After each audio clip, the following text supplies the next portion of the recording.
Okay, so this is Clarinet Disassembly. We just have our two joints. We have the upper joint, we have the lower joint, assuming we've already done all the other things and checked for everything. At this point, we're just going to go through and disassemble it piece by piece.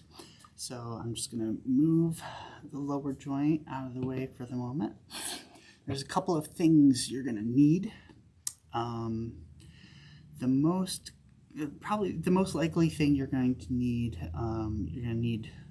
this is probably your go-to, is a 2mm slotted screwdriver.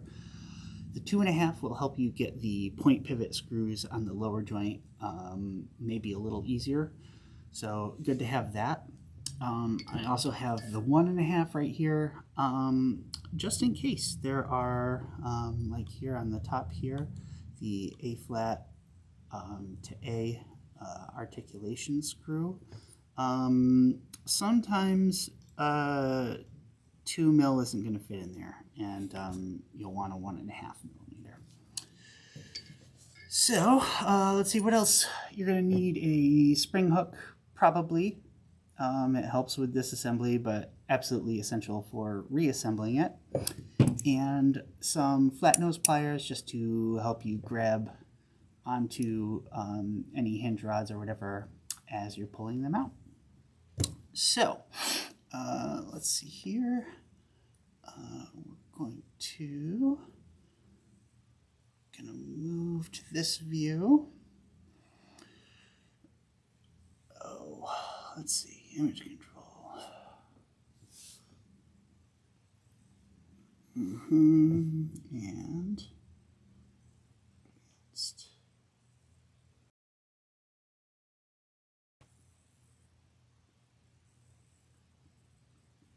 yeah, there we go.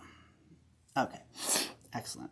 So as we disassemble the clarinet, where's my 2mm? There we go. We're pretty much going to go. So we have left hand. Left hand is the upper joint. We're pretty much going to go right down this list, pretty well left to right, top to bottom, down this column. That's your upper joint, and then we'll move on to the lower joint over here. So our first one is register key. The register key is located on the back side, the side that faces the player, and that's this key right here. Okay, so all we're going to do is there's going to be a screw right here. I've got my 2mm. I'm going to go ahead and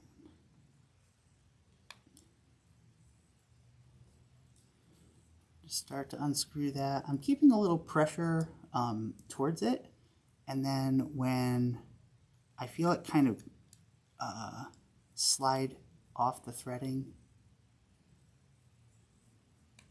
yeah, there we go. You hear a little click. Now you know it's totally disengaged from the threads. So this one is sprung by a flat spring, so I'm just going to go ahead, pull that out, and we'll stick it right there. Okay. So that's this key right here, and you can see that's a flat spring. And I'm just going to set that up there. Okay. Next we have the CF thumb ring, and that is right behind it, right below the register key. If you can see it there. That guy. So the screw is going to be right here. Most of the upper joint is just a bunch of single or combined short screws. Okay. So there we go. I heard that click. I'm just going to grab the flat nose here and pull that right out. Now this one is actually the way that it rocks back and forth. There's no spring on this. The hinge is actually this AD ring key, and that's sprung, and that's what holds that down. So we don't have to really do much with that. Okay. Moving right along, we have our side B flat, E flat key. So this is what we're going to do next. It's, if you look here, we have these 4, 1, 2, 3, 4, and they all have these long bars with these 4 levers here. These are known as like all the side keys, okay? Because as you're playing, you'd be right here, and then you would activate them using, you'd actually use your right hand to play those, just the side of your right hand. So we have to start from the furthest back. We're going to get that guy. That's the side B flat, E flat. Then we're going to get the alternate F sharp, which is the second one here, and then the throat B flat, or the B flat trill, and then the C trill. Many times, the B flat and the C trill share the same, I don't know if I can zoom in there. They share the same rod. So you'll see that in just 1 second.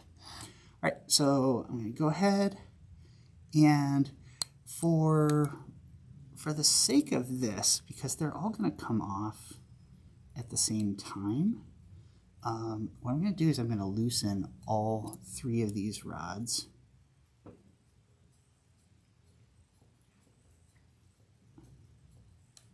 Okay, that one's loose, and go through here.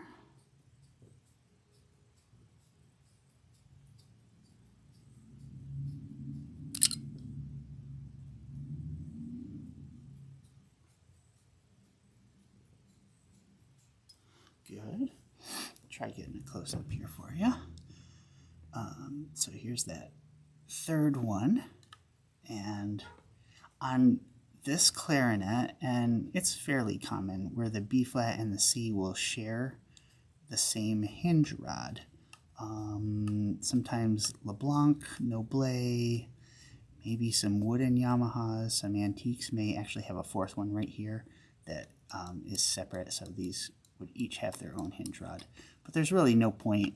They're both so long that, you know, moving up a little bit isn't going to change the weight of the fulcrum that much. So I'm going to pull these out in reverse order. And so I'm going to pull this one first. That's my B flat C. And see how everything just stays in place because the F sharp is holding that and keeping it from coming out. So I'm going to, that is B flat and C. Now I have holes here on the assembly board for both a B flat and a C, but they're shared. I'm just going to stick it in B flat for now.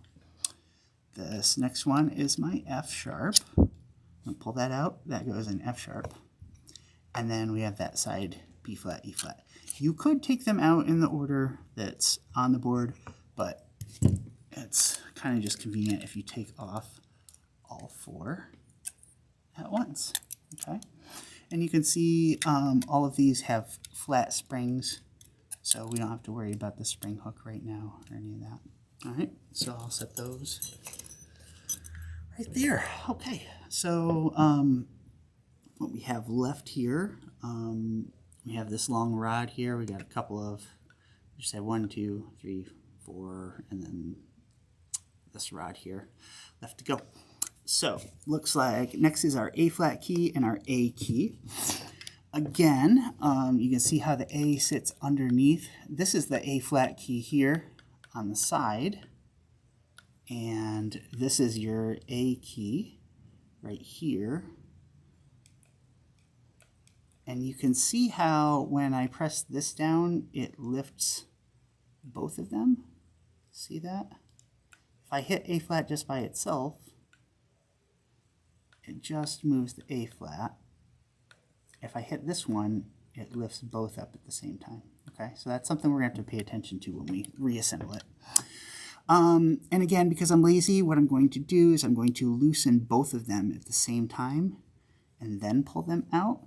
The A flat is sitting above the A, That's why it's listed next on your assembly board. But what I'll do, I like to pull things off in pairs if possible. So, oh, you can't see what I'm doing. There we go. All right. So I'm taking that, got that loosened. Lovely. Okay, so I'm going to pull out the A first, and now it's loose, but it's not going anywhere. Put that there, and I will put A flat right there. Now they will both come off. Now, important to see here, this one is actually, if you can see it right here, this one actually has a needle spring right there, okay? And then the A has a flat spring that's attached to the key. Sometimes they will both have needle springs. It's very rare that an A flat has a flat spring, but anyway, so those can go there. So we just have a couple left here. We have our AD ring key and F sharp ring key. That's this long rod right here. Okay. There's one rod that goes through to here, and it ends partway through the F sharp ring key. Okay, and then on the end here, there's just a little point. It's called a point pivot screw. Okay, so this has a rod, but it also has a point pivot on the other side. Just see what I'm talking about shortly, because everything we've had so far, you can see, has a hole that goes all the way through it, and that's what all of these rods are here. So there is a second type, and we'll find that shortly. I'm going to go ahead here. As soon as I loosen this beyond a certain point, what's going to happen is, see, this one wants to come free, and it is also sprung. This is a point where you might want to take that spring hook. I don't know if you can see it in there, hopefully. And I'm just going to take that, hopefully, focus. I'm just going to unlatch that so that it's no longer bound by the screw. Same thing right here. We have the AD ring key. There's a spring right there, and I'm just going to pull that and disengage it so it can just sit there. Okay. Now we can safely pull out the AD ring key rod, and you can see the point that it has on the end. So that goes through. And then the other side, here, we'll put that in there. Other side goes,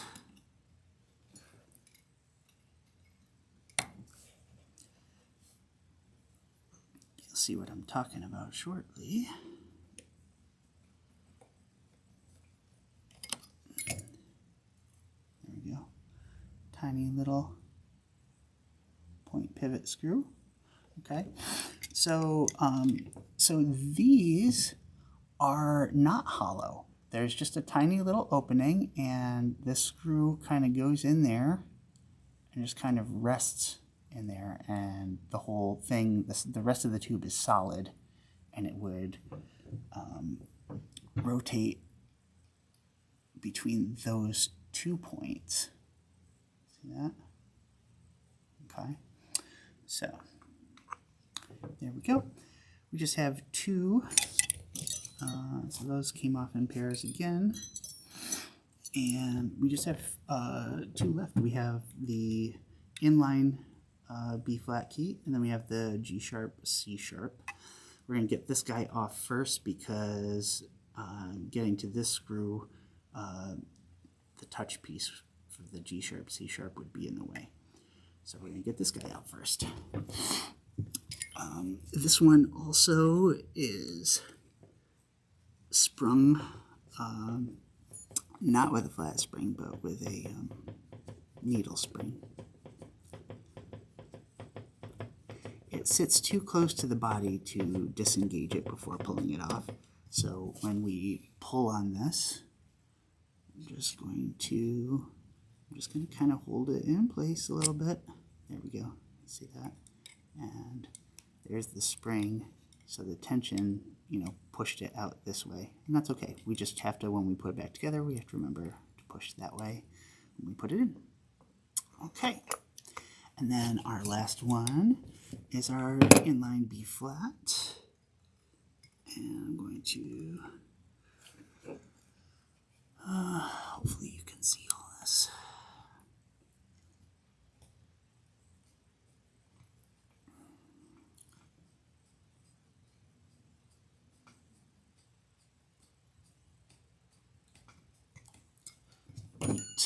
That should be there. This one is also sprung.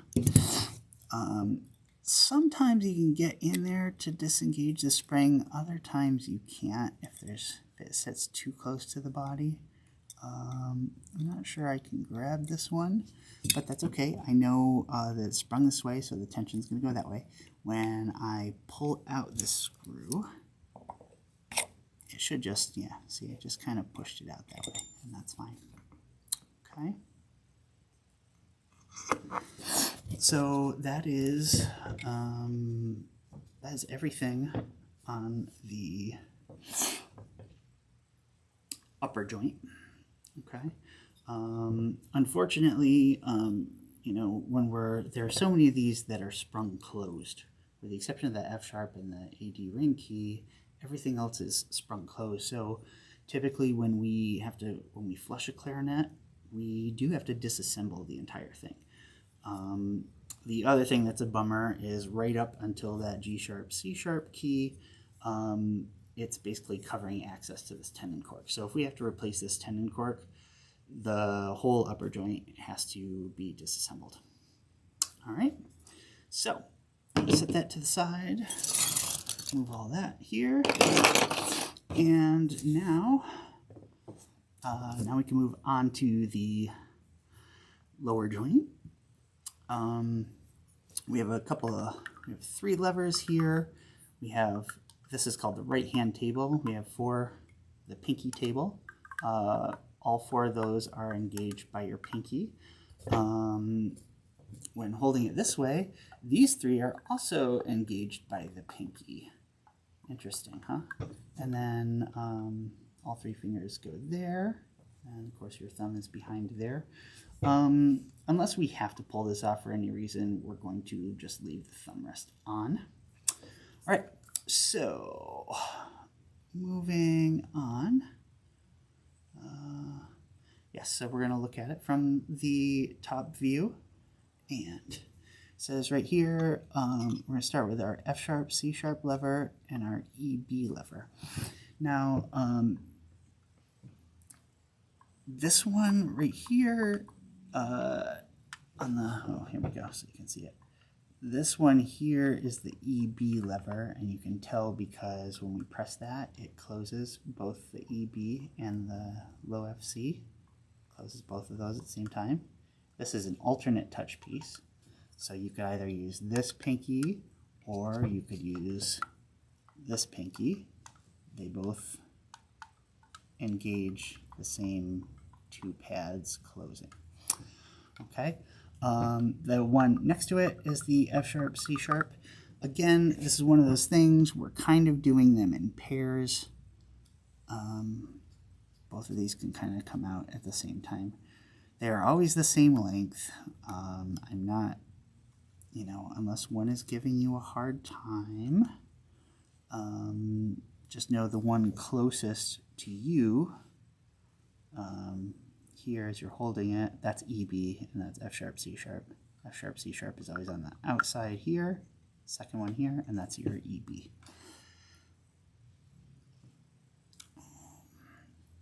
Those are the levers. So again, I'm going to loosen both. Great. I'm going to pull out EB first because, again, that one's holding the other one. So EB goes in there, F sharp, C sharp goes in there. That pulls off both of those. Okay. Next, we got to start working on this right-hand table. So we need to take this top row off. That has the, here we go, as you're looking at, the FC key, and then the A flat, E flat back here. And they're both just on one shared long rod. So that's an easy one. I'm gonna loosen it up first. Now this is where having a spring hook pays off, because there's another rod here, the FC rod, and then we have this other rod here, the low EB, and then sitting below that, the F sharp, C sharp. So it is kind of tight real estate in there. So it's going to be hard to pull out these keys without bending the springs. So it's going to be in our best interest to disengage both of those springs before we pull off the keys. Show you what I'm talking about. Right here, this one is sprung to where the tension is pushing that direction. So I'm just going to go in here, grab that, pull it, and now it's disengaged. Okay. This one also pulls in that direction. So I'm going to pull it there, and now that is disengaged. See that? It just kind of sits there, and this one just kind of falls on its own. Now we can take this off. That grabs both of those at the same time. And remember, we have this foot down here, so it'll have to kind of come out from in there. Okay, A flat, E flat just kind of came off on its own. Sweet. Okay. So that is basically the last of our rods. Everything else from here on out is little pivot screws. So we need to get this one up here. So next, which is the EB, and then we'll get the F sharp, C sharp next. You can see, I don't know if you can see it in there, but this spring is really close to the body. We're not going to be able to unspring that. Again, there's not going to be anything conflicting in its path after we loosen these screws, so that should pop out. But this guy right here can be a pain because the arm that goes to the EB lever that we took off has not a lot of wiggle room in there, and then we also have this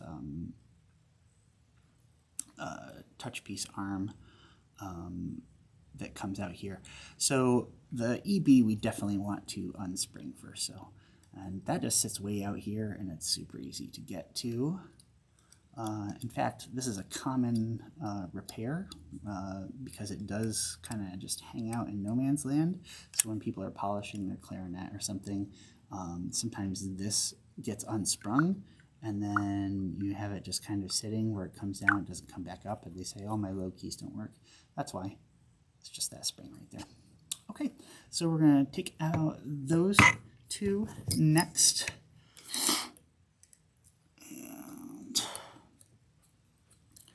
There's no tension on it, so it's going to come out super easy. There's one. Now, we have two holes. You see that? So far we had two holes on every side, but this is where we're actually going to use them. So this will be the upper one facing the player if they were holding it in playing position, and this will be the lower one. Okay. Sometimes screws are different, or they're a little bent slightly or whatever. It does pay to put all of these back in the same spot, even though, I mean, this is a brand new clarinet, and I know that all of these screws are identical. But when you bring in a customer clarinet, you don't know that for sure, so it's better to not assume that. All right, so next is our F sharp, C sharp. That's this guy here. Again, this was the issue where we can't get to the spring, but that's going to be okay. We're going to grab this one and see, I'm just keeping pressure on it because as soon as I let go of this, it's gonna see that it's really gonna want to take off. I can either hold it there, or since it's already out here now, I guess I could just go ahead and unspring it. If I can't unspring it, I'm going to want to keep pressure on that, and then I would flip it around and then do the other side.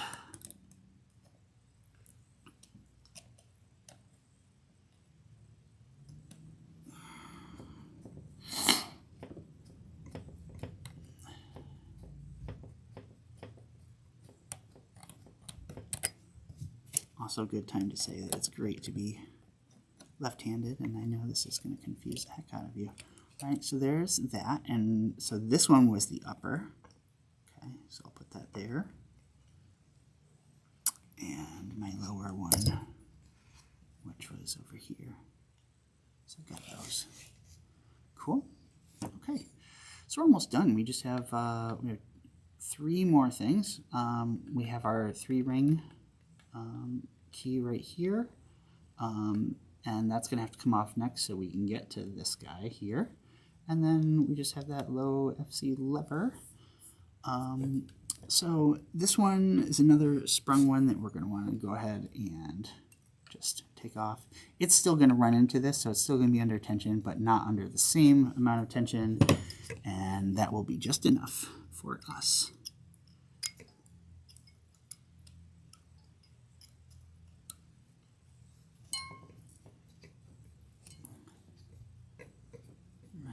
So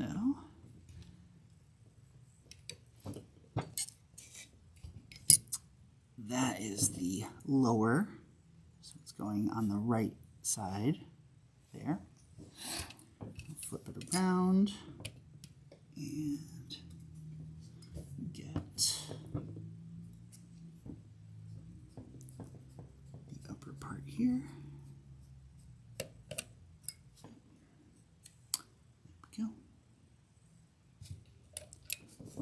So that one's done. We just have this next one. Now, sometimes, oh, this is interesting. Let me see this. Sometimes this B F sharp is a rod. Oftentimes it has 2 pivot screws, but it looks like on this given model it is a rod, which is great. So again, there's not quite, let's switch views here. Again, there's not quite enough room here in the body to disengage that spring. So I'm just going to keep pressure on here because it is going to want to move that way as I pull the rod out. So I'm just going to keep it in place here. Right? Oh, there we go. Now you can see it.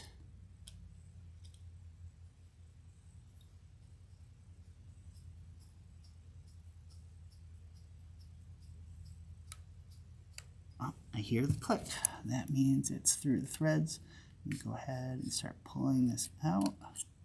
And then if I start to move this just a little bit, you'll see it got lodged in there a little bit. There we go.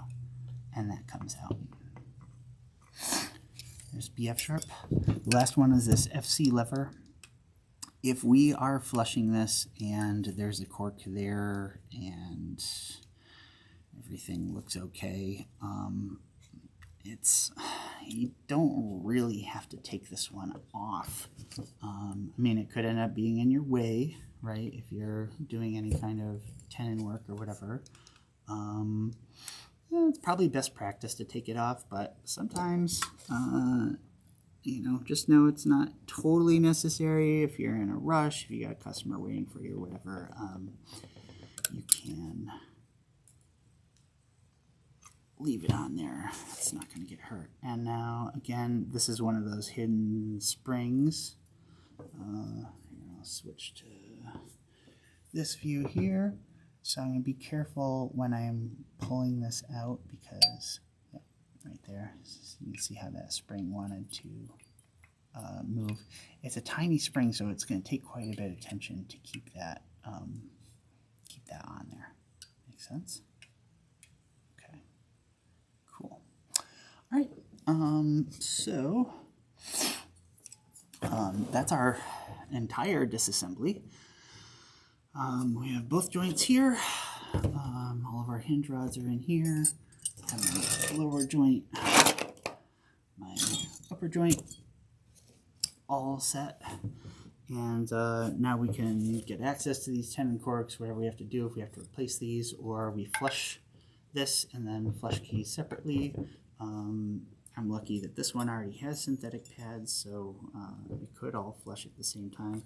But typically, you want to flush this first, get it dry, prep everything so we know everything's ready. And then if we have bladder pads, we'd want to put it on right when they come out of the ultrasonic. Because having a little bit of moisture as the pad takes that seat and then it dries that way is going to hopefully take care of most of any like minor leaks, because it will just kind of form a nice new spring-loaded seal as it dries out slowly. Anyway, all right, so that's it for right now. I'm going to stop this video and then we're going to do one about reassembly.